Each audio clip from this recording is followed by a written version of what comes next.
$4,000 increase in the price of gold would give the Treasury General account $1 trillion free and clear. Put gold at $10,000, they get $2.5 trillion. And that's the number that Mike Maloney came up with by using M1, dividing it into the money supply. Guys like James Rickards said 24,000, and he has another metric for doing it at $24,000. I want to suspend everything we know about logic right now and just say at $24,000, it would give the Treasury General account $6 trillion free and clear to work down their debt. Crisis first, solution second.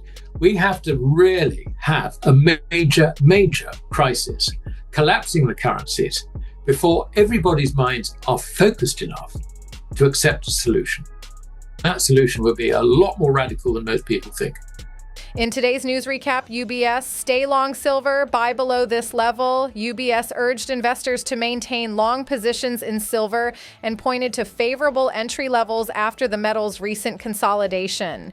Silver prices have recently consolidated around $38 per ounce, but UBS expects the metal to advance toward $42 to $44 in the coming quarters, provided the Federal Reserve resumes its rate cutting cycle.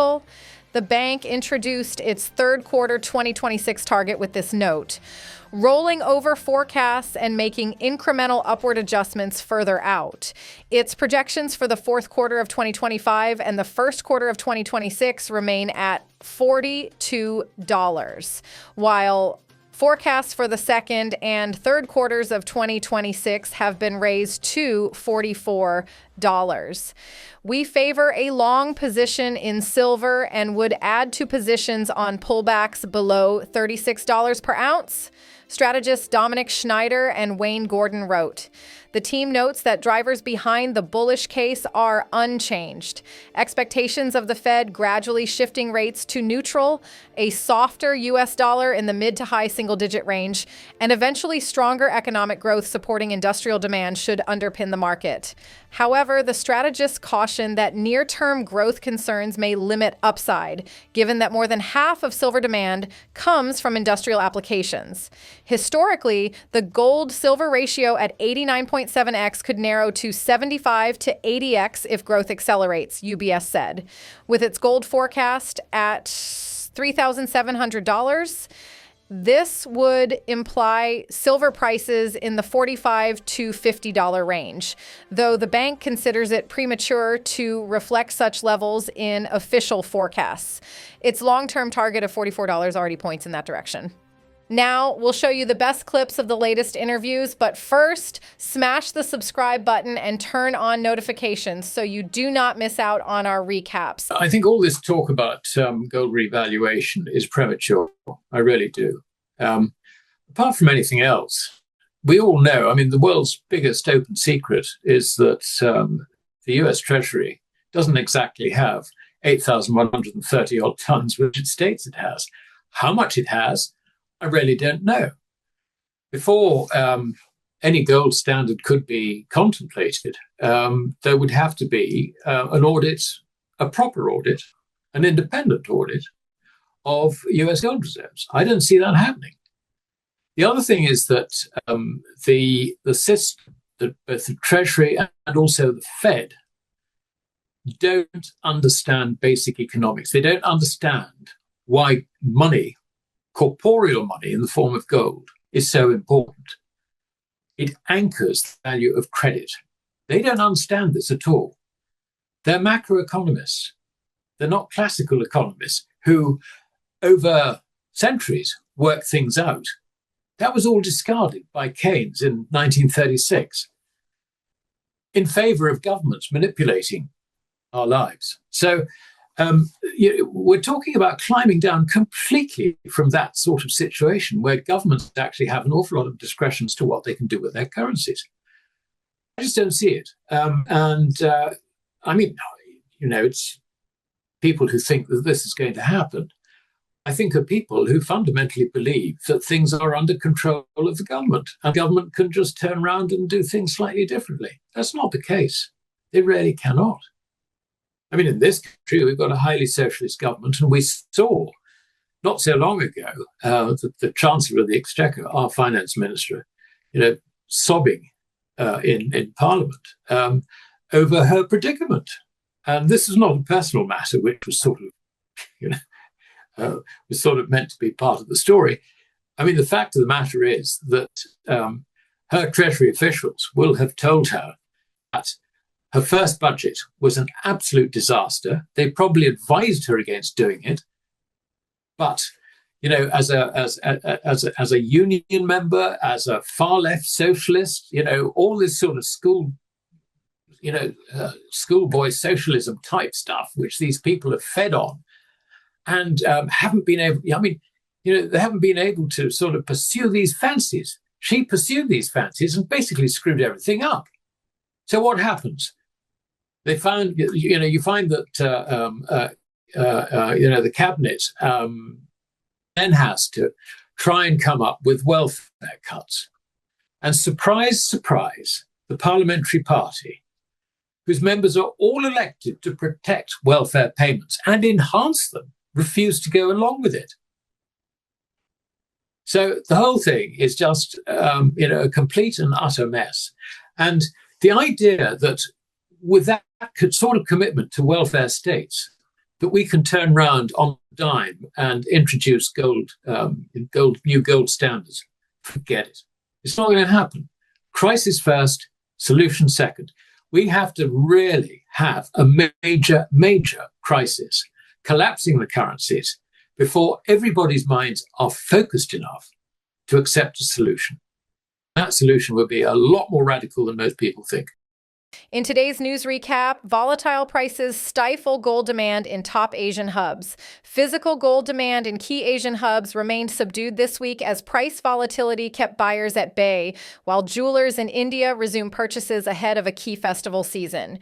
Gold prices in India were trading around 99,300 rupees, $1,135.77 per 10 grams on Friday, after hitting a record high earlier this month. With prices easing, jewelers are feeling more confident about festival demand and have slowly started buying again, said a Mumbai-based bullion dealer with a private bank. Indians will celebrate the Dussehra and Diwali festivals in October, when buying gold is considered auspicious. This week, Indian dealers were quoting between a discount of $2 per ounce and a premium of $3 per ounce over official domestic prices, inclusive of 6% import and 3% sales levies, compared to last week's discount of up to $6. Retail buying is still subdued, currently at around 60% of normal levels, said Amit Modak, chief executive of PN Gadgil and Sons, a Pune-based jeweler. In top consumer China, bullion changed hands between premiums of $3 and $8 an ounce over the global benchmark spot price, which traded in a range of $3,358 this week, down 0.2% so far for the week. With gold in the doldrums, there is scope for exaggerated moves on news from Jackson Hole, which reflects the thin trading conditions currently gripping the market, said Ross Norman, an independent analyst. In Hong Kong, gold was sold at par to a premium of $1.70, while in Singapore, gold traded between at-par prices and a $2.50 premium. We've seen a bit of retail buying, but nothing really substantial. In the jewelry space, demand has been quiet because prices are high, said Brian Lan, managing director at Singapore-based Gold Silver Central. Now, smash the subscribe button and turn on notifications so you do not miss out our daily recaps, and go to goldsilverstacks.com to get the Numismatics Handbook, the perfect guide for stackers who want to get active trading gold and silver coins instead of selling their gold and silver bullions for fiat. Enjoy the episode. What I'm thinking, and this is why I think gold will be revalued, okay? So we got the stablecoin bill that's going to run the front end of the market, the short-term treasuries. You got the Treasury Secretary saying, yeah, we can get $2 trillion a year in this or more. You get all these corporations selling stable coins, so you get enough money to run the front end of the government. The back end of the government, back end of the Treasury market, of the yield curve, will be, I believe, if you listen to what Judy said to me, she said, Andy, when I was on the transition team with Trump, and for those of you by now who don't know, Judy Shelton was Trump's nominee to run the Federal Reserve in 2016. She wasn't confirmed. Many think that she's in the running for this time when Powell's tenure expires. But she said he told me in no uncertain terms that he would issue gold-backed treasuries on July 4th, 2026, the 250th anniversary of the country. So the first step would be to reshore all the gold. We become wicked, massive importers of gold, right? Okay, so you reshore it. I said, Judy, why hasn't it been audited? Well, it's going to get audited, she said. I said, do you know it's held in the gold revaluation account? That's the name of it? Yes, Andy, actually I do. Do you think it'll be revalued, Judy? Yeah, I think there's a pretty good chance it will be, Andy. Now, this is all on my video. You can go listen to it. She's been saying this again lately, but why would you do that? Let's put it all together. So the stablecoin runs the front end. Now, if you revalue gold, let's just pick Jim Rickard's number at 24,000. You're talking about a 50, 60% devaluation of the US dollar, right? How do you pay $28 trillion in 3 years? You devalue the hell out of the currency, you inflate the crap out of it, you softly default on the US dollar. We tell the world, look, and look what Vance is saying, it's not a privilege anymore. Triffin's dilemma, we got to bring back our manufacturing. How can we do it if we were the world reserve? Well, maybe we don't want to be the world reserve. Maybe what we want to do is devalue the hell out of the dollar, revalue gold. Who benefits who? Well, it certainly benefits us with all the gold we've been bringing back. And maybe to Alasdair's point, all this gold we've been bringing back and not telling anyone about, do you think that the only gold coming back is coming back through COMEX? Hell no, it ain't. It's coming back through proxy banks and to JP Morgan's vault. And there's so much more gold coming back than is just being recorded on COMEX. I guarantee it. So we bring all this gold back, and then we devalue the hell out of the dollar and revalue gold to a level that not only benefits us, but it benefits all the central banks of the world who have been accumulating in hand over fist since 2016 and 17. Hand over fist. Look at the charts. They're the ones buying it all. They're not going to care. They're not going to be as pissed off when they've been buying it all. So the act of devaluing the dollar and revaluing gold so that, as Judy says, you can peg the back end of the curve to gold. What does that mean? That means zero interest rates. So the back end, you put a zero coupon bond redeemable in gold. The more stupid we are with monetary policy and the more irresponsible we are with fiscal responsibility, the higher the price of gold goes. It acts as the interest rate. It acts as the inflation hedge. You can't put 8, 10% interest rates on the long end of the bond, or stocks, bonds, real estate, the stock market, and the banks and the insurance companies go boom, just like that. You saw what happened when the long end went above 5%. The banks started to die. Put them at 8 or 9%.